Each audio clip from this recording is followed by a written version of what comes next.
Au plafond, ce ne sont pas les pigeonniers qui attirent le regard de l'élu et de la directrice de l'office de tourisme. Ce sont de drôles de pansements. Ils symbolisent le chantier à venir dans la grotte du Jugement dernier. Ils mesurent l'écartement de certaines fissures. On a un risque d'effondrement du plafond. Si la voûte s'écroule, on va perdre notre grotte du Jugement dernier et ses bas-reliefs quand même monumentaux. Donc il faut absolument qu'on conforte pour éviter ce risque. Ici, avant, c'était des carrières et on a sans doute trop percé et on a fragilisé les voûtes. Donc maintenant, il faut consolider. Ce que les carriers faisaient, ils mettaient des piliers et nous, on va être un peu obligés de faire la même chose. Il s'agit d'une menace à moyen terme, dans 10, 50 ou 70 ans. Elle pèse sur un trésor de Brantôme, une grotte ornée de bas-reliefs remarquables, encore empreints de mystère.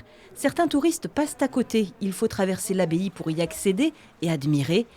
Pour boucler son budget de consolidation, 400 000 €, la communauté de communes espère des dons de visiteurs ou d'amateurs via la Fondation du patrimoine.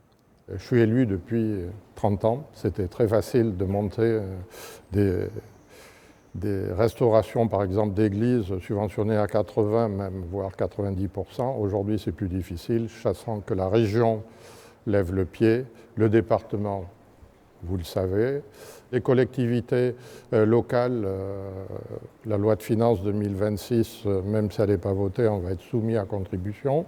Donc c'est de plus en plus compliqué. La grotte du Jugement dernier attire chaque année 45 000 visiteurs. Les travaux de consolidation commenceront à l'automne 2026.